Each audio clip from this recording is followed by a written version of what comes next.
ጤና ይስጥልኝ ክቡራትና ክቡራን የዩቲዩብ ቻናል ቤተሰቦች፣ ሰበር መረጃዎች መውጣታቸውን ቀጥለዋል። አስቸኳይ ፈጣን ሰበር መረጃዎች ዩቲዩብ ላይ ሲጫኑ ቀድሞ ለእናንተ መልእክት እንዲደርሳችሁ እና ዜናዎችን በፍጥነት እንድትከታተሉ የዩቲዩብ ቻናሌን ሰብስክራይብ በማድረግ የደወል ምልክቷን መጫን አትዘንጉም። ወደ ሰበር መረጃዎች። ኩዌት የአሜሪካን ጀት መጣጣለች፣ በረራ ሊጀመር ነው። ሱዳን ለኢትዮጵያ ጠንካራ ማስጠንቀቂያ ሰጠች። የኤሚሬትስ አየር መንገድ ዛሬ ምሽት ውስጥ በረራዎች ማድረግ እንደሚጀምር አሳውቋል። በረራዎች ሙሉ በሙሉ ያልተጀመሩ ሲሆን ዛሬ ምሽት በጣም ጥቂት በረራዎች ብቻ ይጀምራሉ። ቀደም ብሎ ቲኬት ቆርጠው ጉዟቸውን ለተስተጓጎለባቸው ሰዎች ቅድሚያ እንደሚሰጥ ጠቁመዋል። አየር መንገዱ በስልክ ወይም በኢሜይል በረራው ተረጋግጧል ብሎ ካላሳወቀ በቀር ተጓዦቹ ወደ አውሮፕላን ማረፊያ እንዳይሄዱ አሳስበዋል። በመካከለኛው ምስራቅ ባለው ጦርነት አሁንም በርካታ በረራዎች እንደተሰሩ ናቸው።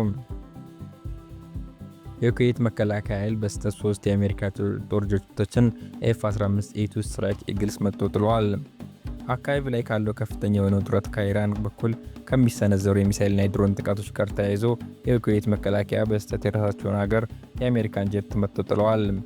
በሶስቱም ጀቶች ውስጥ የነበሩ 6 የአውሮፕላን አብራሪዎች፣ ፓይለቶችና ረዳቶቻቸው በሰላም ፓራሹት ተጠቅመው ወረዳቸውን በህይወት መትረፋቸው የአሜሪካ ወታደሮች ዛሬ አረጋግጠዋል። ሱዳን ለኢትዮጵያ ጠንካራ ማስጠንቀቂያ ሰጠች። የኢትዮጵያ ግዛት ተነስተው የሱዳን አየር ክልል ጥሰው የገቡ ሰው አልባ አውሮፕላኖች፣ ድሮኖች በሀገሪቱ ውስጥ በሚገኙ የተለያዩ ኢላማዎች ላይ ጥቃት እየፈጸሙ መሆናቸውን በመግለጽ ሱዳን አመሻሹን ጠንካራ ማስጠንቀቂያ አዘል መግለጫዎችን አውጥታለች። ታይምስ መረጃ በተመለከተ የሱዳን የውጭ ጉዳይና ዓለም አቀፍ ትብብር ሚኒስቴር ዛሬ ያወጣው ይፋዊ መግለጫ ድሮኖች የሀገሪቱን ድንበር አልፈው በመግባት በውስጥ ኢላማዎች ላይ እርምጃ እየወሰዱ መሆኑን ጠቅሶ ሱዳንን ሉዓላዊነትና የግዛት አንድነትን የማስከበር ሙሉ መብት እንዳላት አስታውቋል። የሱዳን መንግስት ባለፈው የካቲት ወር ሙሉ እንዲሁም አሁን ባለንበት የመጋቢት ወር መጀመሪያ ቀናት ከኢትዮጵያ አቅጣጫ የተነሱ ድሮኖች ወደ ሱዳን በመግባት ጥቃት እየፈጸሙ መሆኑን በቅርብ ሲከታተል መቆየቱን ሚኒስቴሩ በመግለጫ ማስታወሱ ይታወቃል። መግለጫው ይህንን የኢትዮጵያ ድርጊት ፈጽሞ ተቀባይነት የሌለውና የተወገዘ ነው ሲል የኮነነው ሲሆን አክሎም የሱዳን ሉዓላዊነት በግልጽ የሚጥስ አደገኛ ጥቃት መሆኑን አመልክቷል። የሱዳን መንግስት እንዲህ ያሉትን ተደጋጋሚ የድንበር ጥሰቶችና ጥቃቶች ለማስቆምና ለመመከት በሚያስችል መልኩ በተለያዩ መንገዶች፣ ስልቶች በመጠቀም ሉዓላዊነቱን እንዲሁም የግዛት አንድነቱን የመከላከል ህጋዊ መብቱ የተጠበቀ ነው ሲል አስገንዝበዋል። የኳታር መከላከያ ሚኒስቴር ዛሬ እንዳስታወቀው የሀገሪቱ አየር ኃይል ሩሲያ ሰራሽ የሆኑ 2 የኢራን ሱ-24 ቦምብ ጣይ አውሮፕላኖች መጥቶ ጥሏል። በተጨማሪም የኳታር አየር ኃይልና የባህር ኃይል ዛሬ ከኢራን የተተኮሱ 7 የባሊስቲክ ሚሳይሎችን እና 5 ድሮኖች የማክሸፋቸውን ሚኒስቴሩ ገልጿል። በተያያዘ ዜና ኢራን በማዕከላዊ እስራኤል ላይ በሰነዘረችው የባሊስቲክ ሚሳይል ጥቃት እስካሁን ያደረሰው የሰው ህይወት ጉዳት እንደሌለ የህክምና ባለሙያዎች አስታውቀዋል። ይሁን እንጂ አንድ ትልቅ የሚሳኤል ስብርባሪ በማዕከላዊ እስራኤል ወድቆ መጠነኛ የንብረት ጉዳት አድርሷል። የእስራኤል መከላከያ ኃይል IDF የቤት ውስጥ ግንባር እዝ ማስጠንቀቂያ ደወል በተሰማባቸው አካባቢዎች የሚገኙ ነዋሪዎች ከከርሰ ምድር መጠለያዎች መውጣት እንደሚችሉ የገለጸ ቢሆንም አሁንም ለመጠለያቸው ቅርብ የሆነው እንዲቆዩ አሳስቧል። የእስራኤል ጠቅላይ ሚኒስትር ቤንያሚን ኔታንያሁ እሁድ ዕለት በኢራን የባሊስቲክ ሚሳኤል ጥቃት የደረሰባት በሻርም ከተማ ባደረጉት ጉብኝት የኢራን አገዛዝ የኒውክሌር መሳሪያ ባለቤት ከሆነ መላውን የሰው ልጅ ደህንነት አደጋ ላይ እንደሚጥል አስጠንቅቀዋል። ኔታንያሁ 9 እስራኤላውያን በተገደሉበት በዚህ የጥቃት ስፍራ ለጋዜጠኞች በሰጡት መግለጫ እስራኤል ራሷን ለመከላከል የምትወስደው እርምጃ ዓለምንም ጭምር ከአደጋ የሚታደግ መሆኑን ገልጸዋል። ጠቅላይ ሚኒስትሩ ከአሜሪካ በዚህ የዓለም ደህንነት የመጠበቅ ጥረት ውስጥ ከእስራኤል ጎን በመሰለፏ ለፕሬዝዳንት ዶናልድ ትራምፕ ልዩ ምስጋናቸውን አቅርበዋል። በተመሳሳይ የኔቶ ዋና ጸሐፊ ማርክ ሩት ለቢቢሲ በሰጡት ቃል አውሮፓ አሜሪካ በኢራን ላይ ለምትወስደው ወታደራዊ እርምጃ ሙሉ ድጋፍ እንደምትሰጥ አረጋግጠዋል። ኢራን ለአውሮፓ ለእስራኤልና ለመላው ቀጠናው ስጋት መሆኗን የጠቀሱት ዋና ጸሐፊው አውሮፓ በዚህ ወቅት አስፈላጊውን ዝግጅት እያደረገች መሆኑን ገልጸዋል። የአሜሪካ ጦር የብሪታንያ ጦር ሰፈሮች እንዲጠቀም የጠቅላይ ሚኒስትር ኬር ስታርመር ውሳኔ መዘግየት በተመለከተ ለቀረበላቸው ጥያቄ ውሳኔው ከመሰጠቱ በፊት መሟላት ያለባቸው ህጋዊ ሂደቶች እንደነበሩ ያላቸውን ግንዛቤ ገልጸዋል።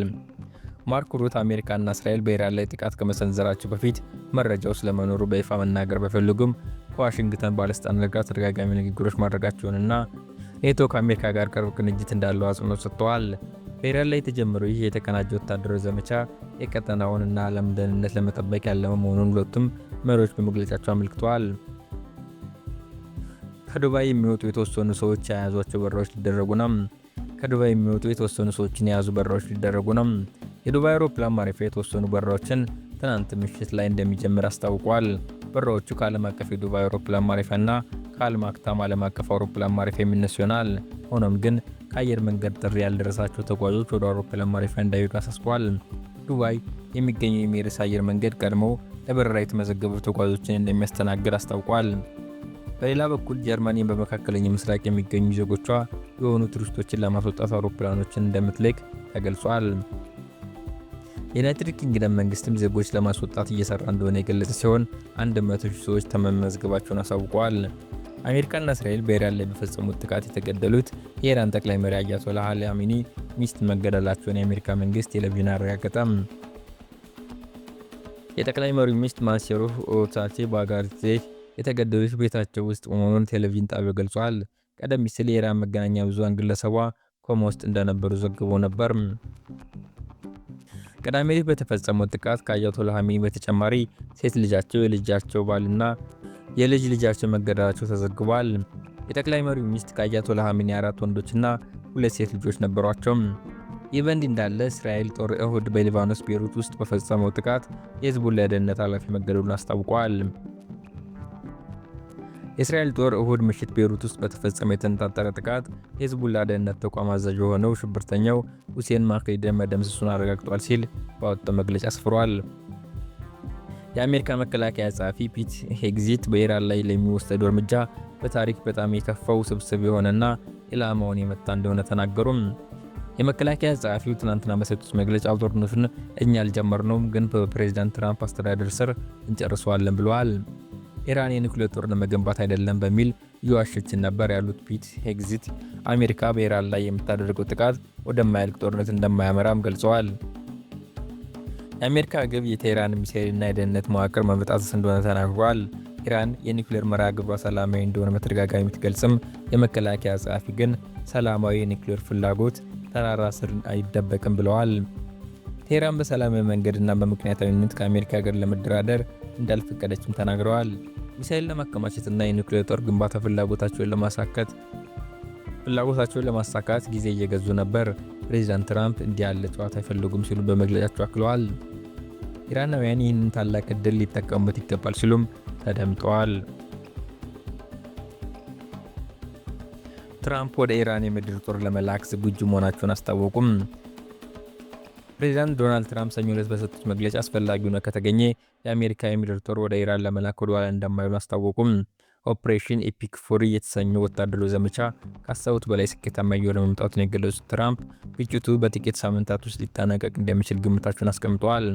እንደ ሌሎች ፕሬዚዳንቶች የምድር ጦር በፍጹም አንልክም የሚል የደህንነት ተስፋ ከመስጠት ይልቅ ለሀገሪቱ ደህንነት ሲባል ማንኛውም እርምጃ ሊወሰድ እንደሚችል በግልጽ ተናግረዋል። ባለፈው ቅዳሜና እሁድ የተሰነዘሩት ጥቃቶች የቴህራን ወታደራዊና ፖለቲካዊ አመራር አውታር ለመበጣጠስ እንዲሁም የኒውክሌር እንቅስቃሴ ለማቆም ያለመ እንደነበሩ ተገልጿል። ትራምፕ ለኒውዮርክ ፖስት በሰጡት ቃለ ምልልስ በ4 ሳምንታት ውስጥ እናሳካዋለን ያለውን ግብ በአንድ ቀን ውስጥ አሳክተናል፣ 49 ከፍተኛ መሪዎች ተገድለዋል ብለዋል። ኢራን በድብቅ ቦታዎች የኒውክሌር መሳሪያ ለማበልጸግ እየሰራች መሆኑን የአሜሪካ ደህንነት መረጃ ማረጋገጡ ተከትሎ ጥቃቱን ለመሰንዘር ጊዜው አሁን ነው የሚል ውሳኔ ላይ መድረሳቸውን አብራርተዋል።